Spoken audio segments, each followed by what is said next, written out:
Hello, and welcome to Ohio EPA's outreach event regarding Division of Surface Waters Draft Integrated Report. My name is Mary McCarran, and I'm hosting today's meeting. With me today from Ohio EPA's Division of Surface Water is our Chief, Tiffany Kavalak, Heidi Griesmer, our Deputy Director of Communications, and Surface Water staff Melinda Harris, Marianne Mansfield, and Paul Gledhill. In a moment, Melinda will give us a presentation regarding the draft integrated report. And following the presentation, we will open for questions. You can submit your clarifying questions you have on the draft integrated report throughout the presentation. Before we get started, I'd like to go over a few items to help our online participants navigate the GoTo platform. On the slide here, you can see an example screenshot of your attendee interface. You should see something that looks like this on your computer desktop on the right-hand side of your screen. For this meeting, you're listening in using your computer audio. So if you're having any sound issues or if the slides stop advancing, please try refreshing your browser. And if that doesn't work, try logging off and logging back in. Like I said, you can submit clarifying questions throughout the presentation. And you do that by clicking on the question mark icon and typing them into the questions pane on your attendee interface. Questions submitted will be read aloud for the whole audience to hear before we answer them. You can also click on the document icon to view included handouts. It has the draft integrated report, public notice, as well as the PowerPoint slides for today. Now we'll go ahead and pass it over to Melinda. Good afternoon. My name is Melinda Harris, and I am the supervisor of the TMDL and Integrated Report programs here at Ohio EPA. Thank you for joining me for a presentation on the 2022 Integrated Report. I'm going to turn off my video now to save bandwidth during the presentation.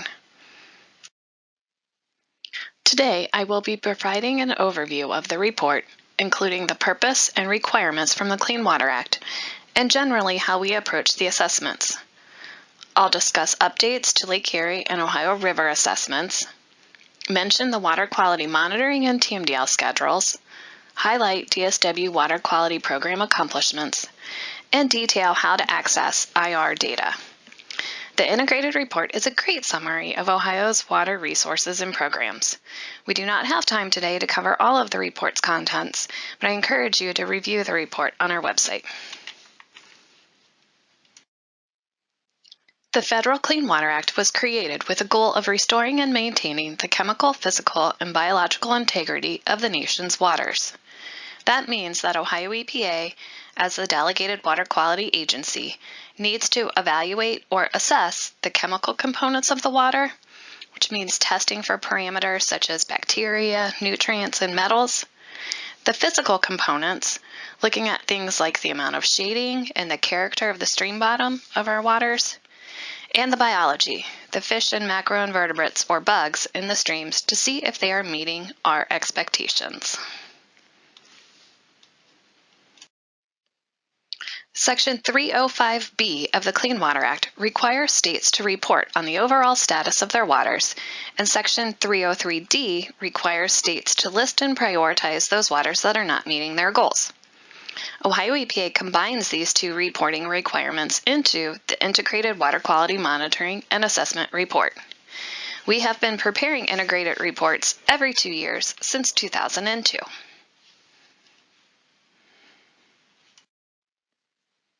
In short, this report is intended to demonstrate how we assess the waters, show what the results of those assessments are, then, recognizing that we cannot fix everything at once, prioritize the problems found and schedule the work planned to address the problems.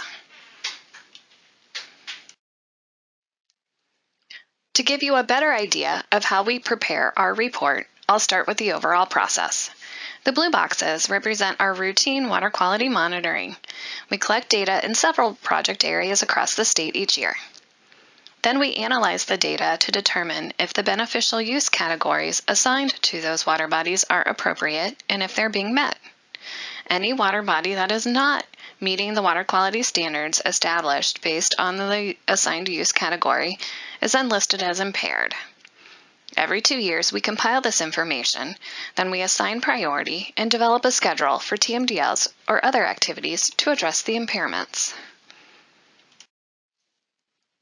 Based on the framework in Sections 305B and 303D of the Clean Water Act, US EPA provides guidance on how the reports should be prepared, and the states prepare the report with the 5 elements listed here, including methodology, decision for each water body assessed, data description, impairment, causes and sources, and TMDL and monitoring schedules. US EPA has 30 days to approve the 303D list or impaired waters list. Ohio EPA groups waters into 4 different categories for assessment. We have 38 large river assessment units, which span the 23 largest rivers in the state. Watershed assessment units are based on a 12-digit hydrologic unit code, or HUC-12 identification, and represent, on average, a 27 square mile area. There are 1,538 of those in the state. There are 7 Lake Erie assessment units: the Western Basin, Sandusky Bay, Central Basin, and Island Shorelines, and the Western Basin, Sandusky Bay, and Central Basin open water units. There are 10 Ohio River main stem segments divided by state lines and dam poles. We evaluate each of the assessment units for 4 beneficial uses, including aquatic life, recreation, human health or fish consumption, and public drinking water, if the water is used as a water supply source. The methodologies used by Ohio EPA for these assessments are detailed in sections E through H of the 2022 Integrated Report. Each water body is assessed for up to 4 beneficial uses and assigned a category value. Each parameter used to assess the water is also assigned a category value. The values are 1, which means the parameter or the use is fully attaining. 2 means available data indicate that some items are attaining. 3, not enough data is available to assess the parameter or the use at this time. 4 means the parameter or use is not attaining and the unit does not need an action. And this could be because an action has already been taken. For example, 4A means a TMDL has been approved. A 4C means the impairment is caused by something that is not a pollutant, like poor habitat. And number 5 means the parameter or the use is not attaining and an action is still needed. One of the primary tools used to address water quality impairments in a stream or river in Category 5 is the development of a total maximum daily load. A TMDL can be thought of as a pollution diet for a watershed or a stream cleanup plan. It is a restoration plan for a system that is out of balance. Revisions to state law in 2017 created a new stakeholder involvement process for TMDL projects. We have 5 steps in which interested parties can review and comment on documents prepared for the various stages in the TMDL development process. The dot graphic contains the 5 steps. I will give an update on projects at these various steps later in the presentation. Now we will discuss updates in the 2022 IR. We have new data from 2020 and 2021 to update the recreation algae use for the Lake Erie assessment units. Overall, there are no changes to attainment status. The western basin of Lake Erie remains impaired for recreation use due to algae. This is the area of focus for the Maumee Watershed Nutrient TMDL project. 3 frames exceeded the annual goal in 2020, and 4 frames exceeded the goal in 2021. For additional details on the assessment of the Western Basin, please see Section F of the report. For the Sandusky shoreline, large reductions in microcystin concentrations were observed. Not a single frame exceeded the benchmark in 2020 and 2021. Researchers at Bowling Green State University noted a major shift in the algal community composition in Sandusky Bay that started in the late summer of 2019 and persisted through the 2021 season. The start of this shift roughly coincides with the removal of the Ballville Dam on the Sandusky River. However, causal linking of these factors has yet to be established. Because the existing dataset does not contain 2 seasons that exceed the goal and contains fewer than 5 seasons that do not exceed the goal, this assessment unit is considered to have insufficient information to determine impairment at this time. In the next integrated report, if either 2022 or 2023 exceed the annual goal, this use will be listed as impaired. Conversely, if the current trend of reduced microcystin concentrations continue, the use will be found to be met. For the Sandusky open water, no frames exceeded the expectations in the 2 new years, 2020 and 2021. Based on these results, the Sandusky Open Water Assessment Unit meets the recreation use. It is considered attaining since none of the last 6 years exceeds the annual goal. For the Central Basin Open Water, no frames exceeded the annual goal in the 2 new years, 2020 and 2021. In fact, very small HABs were detected in this assessment unit in these years. Based on these results, the Central Open Water Assessment Unit meets the recreation use. It is considered attaining since there were no years exceeding the annual goal. Now I will give updates on the Lake Erie aquatic life use. In 2020, Ohio EPA, in conjunction with Ohio Sea Grant, formed a work group of experts to assist the agency in developing an aquatic life use assessment metric for the open waters of Lake Erie. Updates to the shoreline assessment units is also included in this effort. Ohio EPA is currently compiling information from subgroups to present back to the larger work group.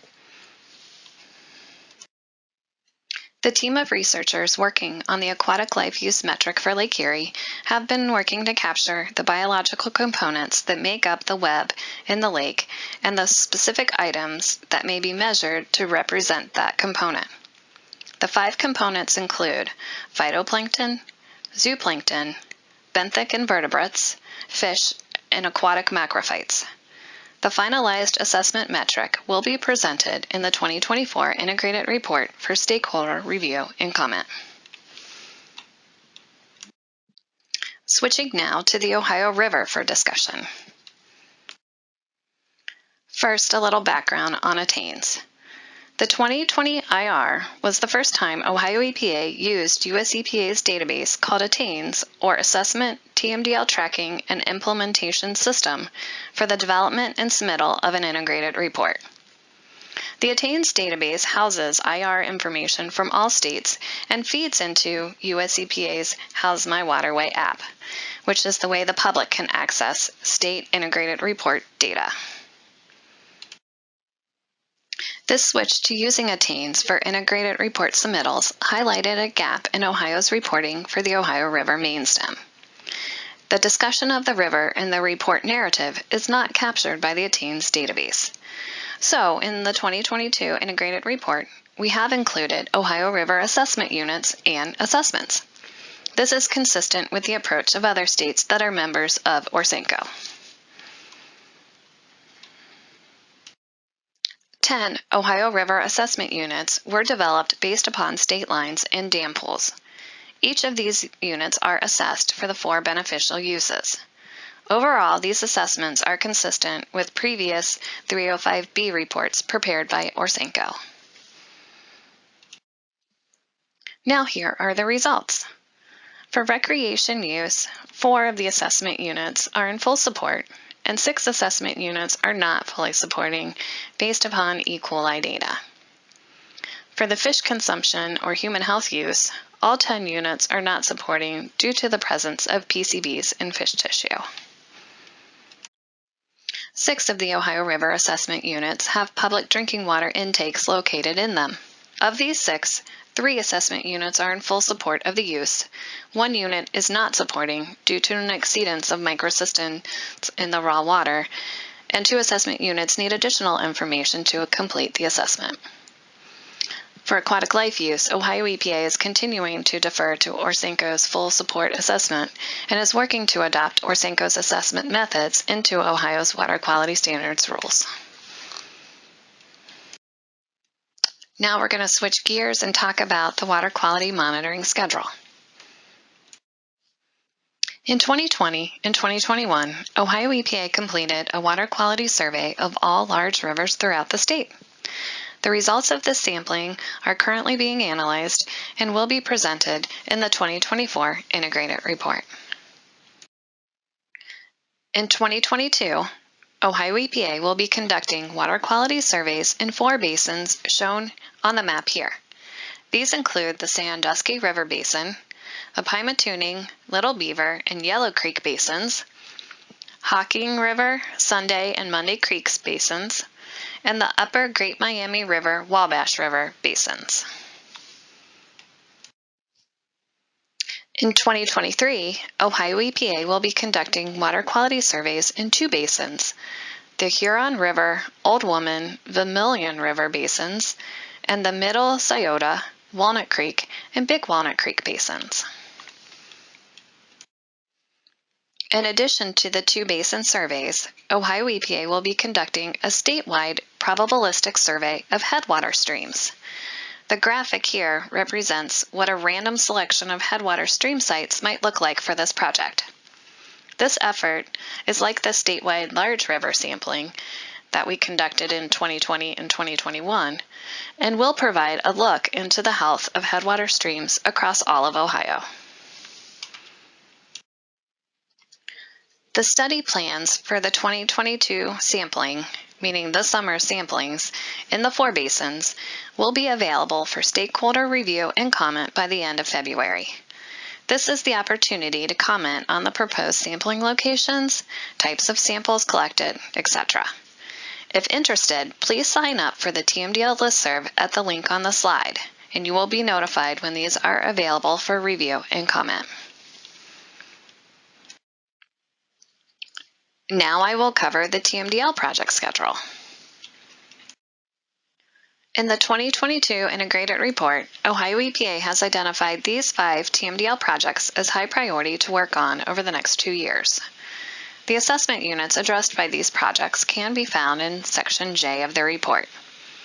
Please see the project-specific web pages for these projects for updates. Next, I will highlight what the Water Quality Program has been up to since the 2020 IR. Here is a list of completed study plans. As mentioned earlier, in 2020 and 2021, Ohio EPA conducted water quality surveys in large rivers throughout the state.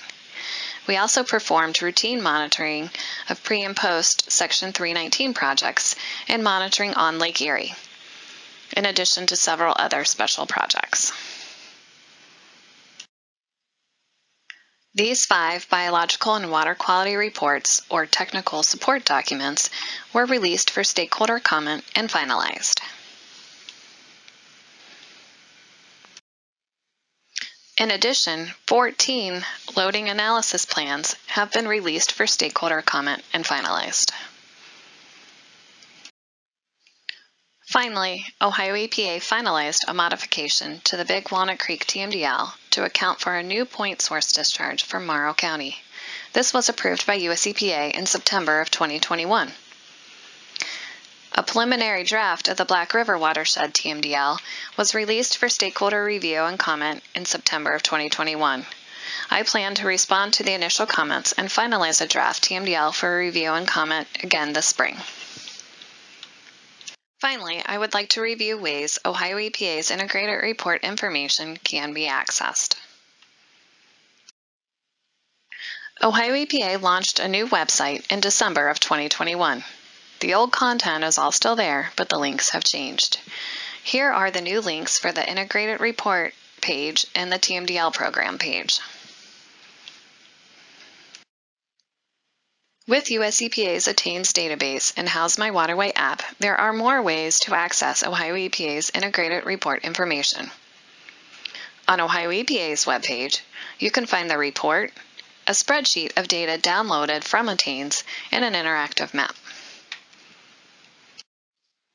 Data entered into Attains is available to the public through the How's My Waterway app. If you have not had the chance to explore this app, I recommend you taking the time to check it out.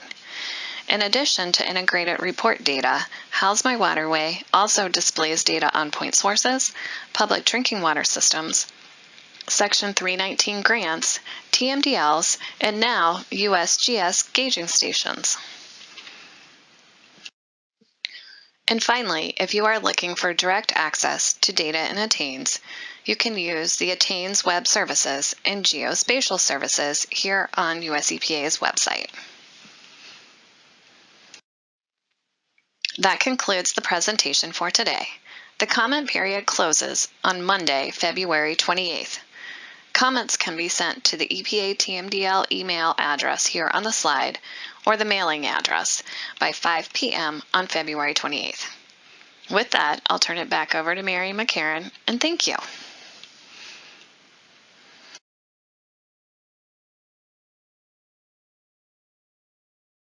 Thank you, Melinda.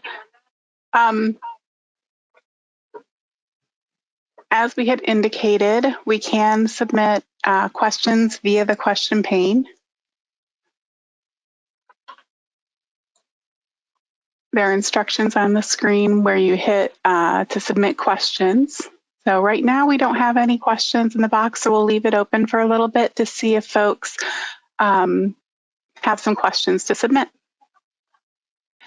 Just a reminder that you do have the opportunity now to submit any questions. Any questions that you type into the questions pane, we will read aloud and have members of our panel answer them. So please start typing your questions in now if you do have questions. I see some questions are starting to come in, so I'm going to give it a couple more minutes and we can begin the Q&A portion. All right, the first question that we've received from Reese Alexander, they say that I saw the two-pronged monitoring survey was delayed due to COVID. Is that what the 2022 and 2023 monitoring slides were referencing? Will updating the data be a priority in the coming years? Tiffany, would you like to respond to that one? I sure will. Hi, Reese. So we had planned to do the Large River Survey in 2020 and basin work in 2021. However, COVID slowed us down on the Large River work and the basin work that we were scheduled, so we only accomplished the Large River work in 2020 and 2021. So as that data is getting analyzed, we had our schedule bumped to do the basin work from 2020, now starting summer of 2022. And the question about the data being prioritized, I'm not sure I understand, but we're certainly back on our original schedule that we had laid out in our two-prong approach from 2020. So I hope that makes sense. Thanks, Tiffany. We received a question from Elena Stierhoff, and I apologize in advance if I have mispronounced anybody's names. Do all level 3 data transfer over to the How's My Water website? I have submitted level 3 data since 2014, but I do not see any of it in the How's My Water webpage. Melinda, would you like to answer that one? Yes. So it depends. If Ohio EPA has approved the data and have used it, then it might get transferred over as part of our assessments. But I think I would need more information from you on exactly what type of data it is. So if you don't mind sending me an email, then I can follow up with you further and figure out if it's been, used as Ohio EPA. Ohio EPA's data transfers over. So if it's like just your specific data as in and of itself, it would not get transferred over, but it would be included in part of Ohio EPA's submittal into ATTAINS. Thanks, Melinda. Our next question comes from Anthony Sasson. The executive summary states no new data is available to update the aquatic life use this cycle. What led to this, and how would the next integrated report catch up on this reporting? Melinda, would you like to take that one as well? Yes. This question kind of follows up on what Tiffany had already answered. Due to COVID, some of our sampling was reduced, so we are not including that this cycle. In addition, the large river work that we just completed this summer is going to be reported out in the next IR. So the next IR will have a lot more information in it about the work that we have been doing over the past 2 years. Thank you. And for our participants still online, if you have any other questions that you'd like covered, you can submit those clarifying questions on the integrated report via the questions panel. You just click the little question mark and a text box will open up where you can type in your question. We did get a question from Hallie Cesarin. Do you anticipate TMDL changes due to climate change? Paul, would you like to take that question? Sure, I can. Good afternoon, everybody. Right now, we're not making explicit changes to existing TMDLs due to climate change. We don't have a charge for that. We when we develop a TMDL and we'll have the allocations, the pollutant allocations, the reductions outlined in it, and then we have implementation recommendations, actions that we either recommend or through our permitting, we put in our permitting program. So when those implementation actions get instituted, then we'll go back and monitor those watersheds again. And it's at that time when we do that follow-up assessment, we'll decide if we need to adjust the TMDL. So at this time, we haven't had to make any adjustments due to climate change. Folks know I'm working with the Maumee watershed nutrient TMDL that Melinda mentioned. And we're doing a really robust source assessment, as we explained we were going to do in our loading analysis plan. So for the next step of that TMDL, and we are reviewing all relevant literature that gets into changes that are going on in the watershed due to climate change and many other factors, and a lot of them relating to hydrology changes. Thanks, Paul. Right now, that's the extent of the questions that we've gotten in via the question pane. So I'll leave it open for a couple more minutes. So please, if you do have any outstanding questions that you'd like answered, please enter that into the question pane. All right, we did receive an additional question from Brittany Dalton. I apologize if I missed this, but what is the justification for using the average of 4 sites greater than 6 UG per L microcystin for the recreation threshold at the Sandusky shoreline, as opposed to the greater than percentage coverage at 20,000 cells per milliliter metric at the other 3 Lake Erie locations? Paul, would you like to handle that one?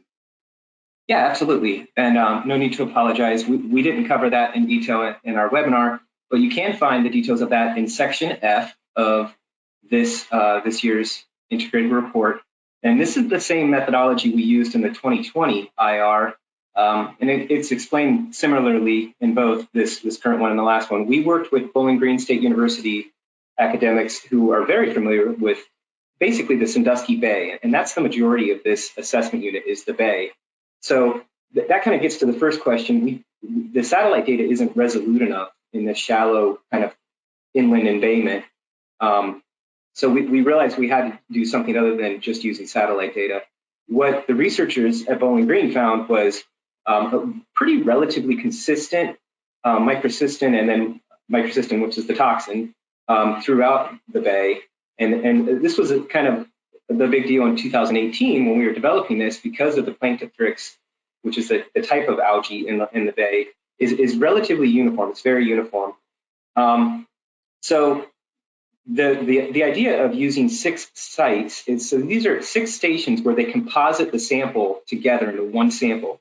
So every 2 weeks, they're taking a grab of those 6 points in the bay, and there's actually a map in the section F of the report. And so they take a sample of each one of those, they composite it together, and that sample gets analyzed by Ohio EPA's lab for the microcystin toxin. And so that it is based on what their research has shown. And in fact, we do cite a paper, Salk 2018, that was a peer-reviewed work that explained why that is an acceptable approach. Paul, Reese said that she can't hear you.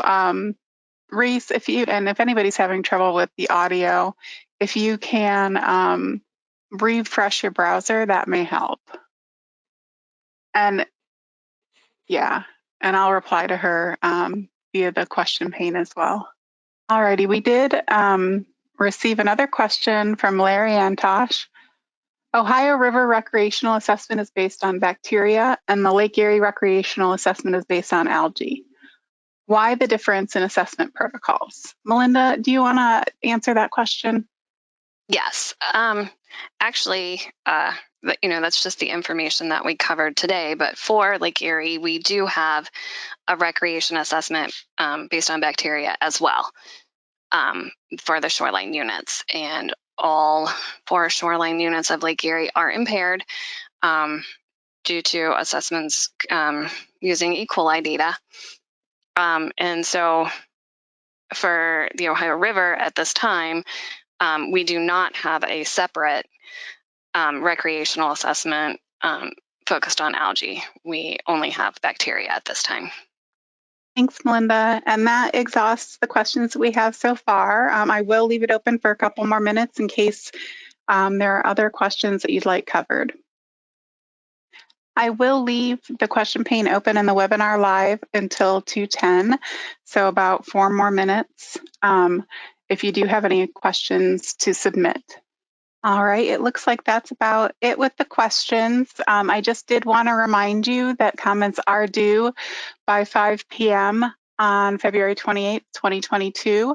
And you can email those to the email address on the screen, epatmdl@epa.ohio.gov.